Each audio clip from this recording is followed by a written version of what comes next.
আসসালামু আলাইকুম। মুশফিকুর সালেহীন স্বাগত জানাচ্ছি এনটিভির মধ্যরাতের খবরে। এক দশকের বেশি সময় তদন্তের পর বাংলাদেশ ব্যাংকের রিজার্ভ চুরির মামলায় খসড়া অভিযোগপত্র প্রস্তুত করেছে পুলিশের অপরাধ তদন্ত বিভাগ সিআইডি। এ বিষয়ে আইনি পরামর্শ চেয়ে সম্প্রতি অ্যাটর্নি জেনারেলের কাছে অভিযোগপত্রটি পাঠানো হয়েছে। এতে বাংলাদেশ ব্যাংকের সাবেক গভর্নর ডক্টর আতিউর রহমান সহ দেশের 10 জনের নাম রয়েছে। দেশের ইতিহাসে সবচেয়ে বড় এই আর্থিক কেলেঙ্কারির ঘটনায় ভারত, শ্রীলঙ্কা ও চীনের নাগরিক সহ দেশি বিদেশি 64 ব্যক্তি ও প্রতিষ্ঠানকে দায়ী করা হয়েছে।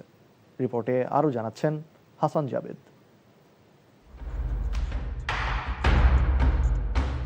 2016 সালের ফেব্রুয়ারিতে নিউ ইয়র্কের ফেডারেল রিজার্ভ ব্যাংকে থাকা বাংলাদেশ ব্যাংকের রিজার্ভ থেকে $101 মিলিয়ন চুরি হয়। পরে $34.6 মিলিয়ন ফেরত আনা হয়। রিজার্ভ চুরির সাথে জড়িত হ্যাকাররা সুইফট পেমেন্ট পদ্ধতিতে ভুয়া বার্তা পাঠিয়ে এই বিপুল অর্থ হাতিয়ে নেয়, যা বিশ্বের সবচেয়ে বড় সাইবার অপরাধের মধ্যে অন্যতম। চুরির ঘটনার 39 দিন পর মতিঝিল থানায় মানি লন্ডারিং প্রতিরোধ আইনে মামলা করে বাংলাদেশ ব্যাংক। শুরু থেকেই মামলাটি তদন্ত করছে সিআইডি। এরপর এক দশকের বেশি সময় তদন্ত শেষে খসড়া অভিযোগপত্র অ্যাটর্নি জেনারেলের কাছে পাঠানো হয়েছে আইনি পরামর্শের জন্য। অ্যাটর্নি জেনারেলের পরামর্শ পাওয়ার পর শীঘ্রই আনুষ্ঠানিক অভিযোগপত্র জমা দেওয়া হবে বলে জানান সিআইডি প্রধান। দেশের ইতিহাসে সবচেয়ে বড় এই আর্থিক কেলেঙ্কারির ঘটনায় বাংলাদেশ ব্যাংকের সাবেক গভর্নর ডক্টর আতিউর রহমান, সাবেক ডেপুটি গভর্নর আবুল কাশেম, সাবেক নির্বাহী পরিচালক শুভঙ্কর সাহা, সাবেক নির্বাহী পরিচালক মেজবাউল হক, মিউচুয়াল ট্রাস্ট ব্যাংকের সাবেক ব্যবস্থাপনা পরিচালক আনিস এ খান, সাবেক মহাব্যবস্থাপক AFM আসাদুজ্জামান, উপপরিচালক জুবায়ের বিন হুদার নাম থাকতে পারে অভিযুক্ত হিসেবে। এছাড়া এই কেলেঙ্কারির মধ্যে বাংলাদেশ ব্যাংকের তৎকালীন আইটি উপদেষ্টা রাকেশ আস্থানার নামও রয়েছে। হ্যাকিংয়ে সহায়তা, মানি লন্ডারিং ও চুরির অভিযোগ আনা হয়েছে ভারতীয় নাগরিক প্রীতম রেড্ডি, সুধীন্দ্র আত্রেশ, নীল ভান্নান ও মাদক্কুর আনন্দনের বিরুদ্ধে। খসড়া অভিযোগপত্রে উত্তর কোরিয়া, চীন এবং জাপানের নাগরিকদের নামও রয়েছে। রিজার্ভ চুরির একটি অংশ শ্রীলঙ্কায়ও নেওয়া হয়েছিল। এই ঘটনায় দেশটির 8 ব্যক্তি ও প্রতিষ্ঠানকে দায়ী করা হয়েছে। শীঘ্রই আদালতে অভিযোগপত্র দাখিল করা হবে বলে জানান সিআইডি প্রধান, যার মধ্য দিয়ে দীর্ঘ এক দশকের অপেক্ষার অবসান হবে। Hasan Jabed, NTV news, Dhaka. প্রধানমন্ত্রী তারেক রহমান বলেছেন, সরকার প্রধান হিসেবে জনগণের বিশ্বাস এবং ভালোবাসার উপরই সরকারের সবচেয়ে বেশি নির্ভরতা। নিরাপত্তার ঘেরাটোপ যাতে সরকার প্রধানকে জনগণ থেকে দূরে ঠেলে না দেয়, একটি সফিস্টিকেটেড বাহিনী হিসেবে সেদিকে বিশেষভাবে লক্ষ্য রাখার জন্য এসএসএফ সদস্যদের প্রতি আহ্বান জানান তিনি। এসএসএফের প্রতিষ্ঠা বার্ষিকীতে এসব কথা বলেন তিনি। আরও জানাচ্ছেন Hasan Mahmud. Special security force SSF এর 40তম প্রতিষ্ঠা বার্ষিকী উপলক্ষে প্রধানমন্ত্রীর তেজগাঁও কার্যালয়ে আয়োজিত অনুষ্ঠানে তারেক রহমান বলেন, বর্তমানে আর্থসামাজিক রাজনৈতিক অবস্থা, ভূ রাজনৈতিক পরিস্থিতি এবং তথ্য প্রযুক্তির অবাধ বিকাশের ফলে অতীতের চেয়ে বহুমাত্রিক নিরাপত্তা চ্যালেঞ্জ তৈরি হয়েছে। তাই দরকার যুগোপযোগী প্রশিক্ষণ। সমন্বয় যত বেশি দক্ষতার সঙ্গে করা যায়, নিরাপত্তা ব্যবস্থাও তত বেশি সুচারুরূপে সম্পন্ন করা সম্ভব হয়। দেশের সেনা, নৌ বিমান, পুলিশ এবং আনসার বাহিনীর মধ্য থেকে দক্ষ কর্মকর্তাদের বাছাই করে এসএসএফ গঠন করা হয়। এরপর আপনাদেরকে গুরুত্বপূর্ণ ব্যক্তিদের নিরাপত্তার জন্য আপনাদেরকে দেশে দেশে এবং বিদেশে উন্নত মানের প্রশিক্ষণ গ্রহণ করতে হয়। আধুনিক বিশ্বের সঙ্গে তাল মিলিয়ে এসএসএফকে আরো কর্মদক্ষ করে গড়ে তোলার লক্ষ্যে সরকার প্রয়োজনীয় সব ধরনের পদক্ষেপ অব্যাহত রাখবে ইনশাআল্লাহ। নিরাপত্তার ঘেরাটোপে যাতে সরকার প্রধানকে জনগণ থেকে দূরে ঠেলে দেয়া না হয়, সেদিকে নজর রাখার আহ্বান জানান প্রধানমন্ত্রী। এসএসএফ এর প্রতিষ্ঠা বার্ষিকীর এই দিনে আমি আমার একটি বিশেষ দৃষ্টিভঙ্গির কথা আপনাদের সঙ্গে শেয়ার করতে চাই। একটি গণতান্ত্রিক সরকারের প্রধান হিসাবে জনগণের বিশ্বাস এবং ভালোবাসার উপরেই আমার সবচেয়ে বেশি নির্ভরতা। সুতরাং নিরাপত্তার ঘেরাটোপে যাতে সরকার প্রধানকে জনগণ থেকে দূরে ঠেলে না দেওয়া হয়, এই সফিস্টিকেটেড বাহিনীর হিসাবে সেদিকেও বিশেষভাবে লক্ষ্য রাখার জন্য আমি আপনাদের প্রতি বিশেষভাবে আহ্বান জানাই। প্রধানমন্ত্রী বলেন, একটি বিশেষায়িত বাহিনী হিসেবে সাহস, দক্ষতা, কৌশল এবং সর্বাধুনিক প্রযুক্তিতে এসএসএফ এর পিছিয়ে থাকার কোনো সুযোগ নেই। হাসান মাহ, মৌদ, এনটিভি নিউজ, ঢাকা। প্রধানমন্ত্রী তারেক রহমানের সভাপতিত্বে মন্ত্রিপরিষদের সভা অনুষ্ঠিত হয়েছে।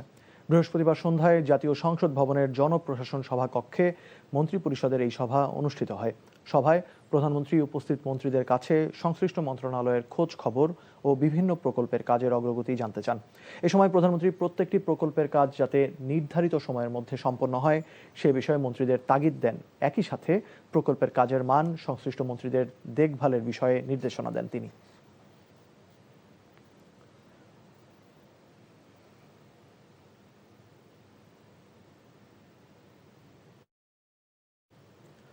প্রধানমন্ত্রী তারেক রহমানের সঙ্গে সৌজন্য সাক্ষাৎ করেছেন ঢাকায় নিযুক্ত British high commissioner Sarah Cooke. এরপর সৌজন্য সাক্ষাৎ করেন ঢাকায় নিযুক্ত চীনের রাষ্ট্রদূত ইয়াও ওয়েন। সংসদ ভবনে প্রধানমন্ত্রীর কার্যালয়ে এই সাক্ষাৎ অনুষ্ঠিত হয়। বৈঠকে ব্রিটিশ হাই কমিশনার বর্তমান সরকারের সময়ে বাংলাদেশ ও যুক্তরাজ্যের মধ্যে বিদ্যমান সম্পর্ক আরও সুদৃঢ় করার আশা ব্যক্ত করেন। বাংলাদেশ ও যুক্তরাজ্যের মধ্যে বাণিজ্য বৃদ্ধি এবং বাংলাদেশে ব্রিটিশ বিনিয়োগ সম্প্রসারণের সম্ভাবনা নিয়েও আলোচনা হয়। এছাড়া এভিয়েশন খাতে ব্রিটিশ বিনিয়োগের আগ্রহ প্রকাশ করেন ব্রিটিশ হাই কমিশনার। এরপর প্রধানমন্ত্রী তারেক রহমানের সঙ্গে সৌজন্য সাক্ষাৎ করেছেন চীনের রাষ্ট্রদূত। চীনের রাষ্ট্রদূত জাতিসংঘ সাধারণ পরিষদের 2026-27 সেশনের সভাপতি পদে বাংলাদেশ নির্বাচিত হওয়ায় অভিনন্দন জানান।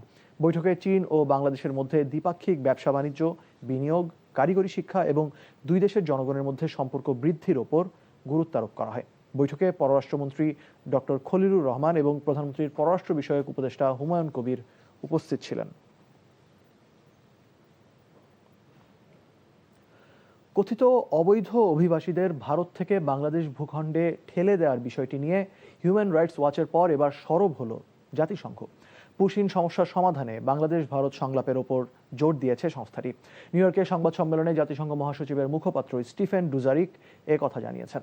কাজী ইফতেখার শুভর ডেস্ক রিপোর্ট। ভারতের পশ্চিমবঙ্গে বিজেপি সরকার দায়িত্ব নেওয়ার পর থেকেই শুরু হয় নানামুখী অস্থিরতা। নেতিবাচক আঁচ পড়ে বাংলাদেশ সীমান্তে। বহু মানুষকে অবৈধ অভিবাসী আখ্যা দিয়ে ঠেলে দেওয়ার চেষ্টা করা হয় বাংলাদেশ ভূখণ্ডে। তবে বাংলাদেশ সীমান্তরক্ষা বাহিনী দৃঢ় অবস্থানে বিভিন্ন স্থানে ভারতের পুশিন চেষ্টা ব্যর্থ হয়। এমন অবস্থায় ভারত থেকে বের করে দেওয়া নারী, শিশু সহ বহু মানুষ আন্তর্জাতিক সীমারেখায় খোলা আকাশের নিচে মানবেতরভাবে অবস্থান করতে বাধ্য হন। বাংলাদেশ ভারত সীমান্তের এসব অসহায় মানুষদের বিষয়ে জাতিসংঘের অবস্থান কি? নিউ ইয়র্কে সংবাদ সম্মেলনে এমন প্রশ্ন করা হয় সংস্থাটির মহাসচিবের মুখপাত্রকে। আমি মনে করি বিষয়টি দুই দেশের সংলাপের মাধ্যমে সমাধান করা উচিত। তবে এতে অবশ্যই মানুষের মানবাধিকার এবং মানবিক মর্যাদার প্রতি পূর্ণ সম্মান থাকতে হবে। এর আগে পশ্চিমবঙ্গ থেকে বেআইনিভাবে 5,000 বাঙালি মুসলিমকে বাংলাদেশে পুশিন করায় উদ্বেগ জানায় আন্তর্জাতিক মানবাধিকার সংস্থা হিউম্যান রাইটস ওয়াচ। সংস্থাটি জানায় ভোটার তালিকা থেকে বাদ দিয়ে কোনো আইনি সুযোগ না রেখেই আন্তর্জাতিক মানবাধিকার আইন লঙ্ঘন করে বাসিন্দাদের বহিষ্কার করে ভারত। কাজী ইফতেখার শুভ, এনটিভি ইন্টারন্যাশনাল ডেস্ক। সংসদে স্পিকারকে মাথা ঝুঁকিয়ে সম্মান দেখানোর বিষয় এখন কার্যপ্রণালী বিধিতে নেই, তাই নিজ নিজ ধর্মবিশ্বাস অনুযায়ী সম্মান দেখানো যাবে। জামায়াতের এমপি মুজিবুর রহমানের বক্তব্যের প্রেক্ষিতে সংসদে এমন রুলিং দিয়েছেন স্পিকার হাফিজউদ্দিন আহমেদ। এদিকে এমপিদের বাসভবনে ওভেন ও ওয়াশিং মেশিন চাওয়া নিয়ে সংসদে বিতর্কে জড়িয়েছেন বিরোধী দলীয় নেতা ডাক্তার শফিকুর রহমান ও বাংলাদেশ জাতীয় পার্টি বিজেপির সভাপতি আন্দালিব রহমান প্রার্থ। নিয়ামুল আজিজ সাদেকের রিপোর্ট। কার্যপ্রণালী বিধির হইতে ঝুঁকিয়া শব্দটি বাদ দেওয়া হয়েছে। বুধবার জাতীয় সংসদে জামায়াতের সংসদ সদস্য মিজানুর রহমানের বক্তব্যের সূত্র ধরে বৃহস্পতিবার পয়েন্ট অফ অর্ডারে দাঁড়িয়ে তাকে কটাক্ষ করেন বিজেপি সভাপতি ব্যারিস্টার আন্দালিব রহমান প্রার্থ। যে একটা মেম্বার অফ পার্লামেন্ট এখানে দাঁড়িয়ে যেখানে জনগণের কথা বলবে, যেখানে বিভিন্ন জনগণের দাবির কথা বলবে, সেখানে একজন মেম্বার অফ পার্লামেন্ট দাঁড়িয়ে উনি ওয়াশিং মেশিন পেল না, মাইক্রোওয়েভ পেল না, কার্টেন পেল, সেই ব্যাপারে দাঁড়িয়ে কথা বলবে। যেখানে আবার বলা হয় যে আমরা গাড়ি নিব না, আমরা প্লট নিব না, এই ব্যাপারে আমি ওনাকে এম্বারাস না করে আগামীতে যদি ওনার পর্দার মাইক্রোওয়েভ লাগে, আমি আমার তরফ থেকে ওনাকে একটা মাইক্রোওয়েভ দিতে চাই। পার্থর এমন বক্তব্যের বিরোধিতা করেন স্পিকার হাফিজউদ্দিন বীর বিক্রম। বলেন এটি পয়েন্ট অফ অর্ডারের বিষয় নয়। পয়েন্ট অফ অর্ডারের মধ্যে পড়ে না। একজন সদস্য তার সুবিধা অসুবিধার কথা বলেছেন। আমি মনে করি এটা সংসদের না বললেও ভালো হতো, কিন্তু এটা বলে এমন কোনো গর্হিত অপরাধও তিনি করেন নাই। তিনি তার নিজের জন্য চান নাই, সকল সংসদ সদস্যদের জন্যই, যারা হাউসে সংসদের দেওয়া ভবনে যারা বসবাস করে তাদের সম্পর্কে বলেছে। স্পিকারের বক্তব্যের পর ফ্লোর নেন বিরোধী দলীয় নেতা ব্যারিস্টার পার্থর বক্তব্যের কড়া সমালোচনা করেন তিনি। নিজের থেকে অফারও দিয়ে দিলেন যে আমি সব দিয়ে দেব। ওনার কাছে চাইছে নাকি কেউ যে উনি দিবেন? আমার মনে হয় যে আমাদের মানসিকতাগুলো এমন হওয়া উচিত যেটা এখানে দাঁড়িয়ে অন্তত কেউ কারো সম্মানে আমরা আঘাত করব না। বিরোধী দলীয় চিফ হুইপ বাজেট আলোচনায় অংশ নিয়ে বলেন, সংসদ সদস্য হিসেবে ঋণ খেলাপিরা অংশ নিয়েছেন, যা জুলাই চেতনা বিরোধী। এখন যদি সংসদে এতগুলো ঋণ খেলাপি থাকে, তাহলে এই সংসদকে তো ঋণ খেলাপিদের সংসদ বলবে, বা সরকার দলীয় লোকেরা যারা মেজরিটি 2/3 মেজরিটি করেছে তারা ঋণ খেলাপিদের সংসদে নিয়ে এসেছে, এটা সাধারণ মানুষ এটা স্বাভাবিকভাবেই বলবে। পাল্টা যুক্তি দিয়ে স্বরাষ্ট্রমন্ত্রী বলেন, আইন অনুসারে তারা কেউ ঋণ খেলাপি নন। এখানে যারা আছেন কেউ ঋণ খেলাপি না, নির্বাচিত হয়ে এসছে, তার মানে ঋণগ্রস্ত হতে পারে, নট ঋণ খেলাপি। Niamul Aziz Sadek, NTV news, Dhaka. জামায়াতে ইসলামীর সেক্রেটারি জেনারেল মিয়া গোলাম পারোয়ার বলেছেন, বিএনপি ভোটের আগে গণভোটে হ্যাঁয়ের পক্ষে প্রচার চালালেও সংসদে গিয়ে নোট অফ ডিসেন্টের দোহাই দিয়ে গণভোটকে খারিজ করে দিয়েছে। গণভোটের রায় বাস্তবায়ন না হলে জুলাই বিপ্লব ব্যর্থ হবে বলে মন্তব্য করেন তিনি। আগামী 20 জুন খুলনায় 11 দলীয় ঐক্যের বিভাগীয় সমাবেশ উপলক্ষে স্থানীয় প্রেস ক্লাবে আয়োজিত ব্রিফিংয়ে একথা বলেন জামায়াত সেক্রেটারি। শনিবার খুলনা সমাবেশের শহরে পরিণত হবে বলে আশা তার। পরে নেতাকর্মীদের নিয়ে সার্কিট হাউস ময়দান পরিদর্শন করেন মিয়া গোলাম পারোয়ার। সরকার গঠনের পরে ওনারা বলছেন যে না, এই গণভোট বেআইনি, এটা আমরা সংবিধান বিরোধী, এটা এইভাবে হবে না। কোন নোট অফ ডিসেন্ট ছাড়াই গণভোটে 70% মানুষ ভোট দিয়েছে। অর্থাৎ বিএনপির নোট অফ ডিসেন্ট জুলাই সনদে যে 10-12টা পয়েন্ট ওনারা দিয়েছিলেন, 12ই ফেব্রুয়ারির গণভোটে 70% ভোটার ভোট দিয়ে বিএনপির নোট অফ ডিসেন্টকে খারিজ করে দিয়েছে। আগামী 5 বছরে পর্যায়ক্রমে বাংলাদেশের 500 শিক্ষার্থীকে স্কলারশিপ দেবে পাকিস্তান। জাতীয় সংসদ কার্যালয়ে বিরোধী দলীয় নেতা ও জামায়াত আমির ডাক্তার শফিকুর রহমানের সঙ্গে সৌজন্য সাক্ষাতের সময় এ তথ্য জানান ঢাকায় নিযুক্ত পাকিস্তানের হাইকমিশনার ইমরান হায়দার। তিনি জানান, ভবিষ্যৎমুখী দৃষ্টিভঙ্গি নিয়ে বাংলাদেশের সঙ্গে দ্বিপাক্ষিক সম্পর্ক এগিয়ে নিতে চায় তার দেশ। সম্প্রতি দুই দেশের মধ্যে বাণিজ্য বৃদ্ধি, সামরিক ও বেসামরিক পর্যায়ে সফর বিনিময় এবং শিক্ষা খাতে সহযোগিতা বৃদ্ধির উদাহরণ দেন হাইকমিশনার। ইরান ও যুক্তরাষ্ট্রের মধ্যে শান্তি প্রতিষ্ঠায় পাকিস্তানের ভূমিকার জন্য ধন্যবাদ জানান বিরোধী দলীয় নেতা ডাক্তার শফিকুর রহমান। কুয়েতে কুমিল্লা প্রবাসী কল্যাণ সংস্থার 29তম প্রতিষ্ঠাবার্ষিক উদযাপিত হয়েছে। সংগঠনের সভাপতি কম আজাদের সভাপতিত্বে এবং নবনির্বাচিত সাধারণ সম্পাদক জসিম উদ্দিনের উপস্থাপনায় অনুষ্ঠানটি সম্পন্ন হয়। অনুষ্ঠানে প্রধান অতিথি ছিলেন ইঞ্জিনিয়ার মোহাম্মদ শিহাব উদ্দিন।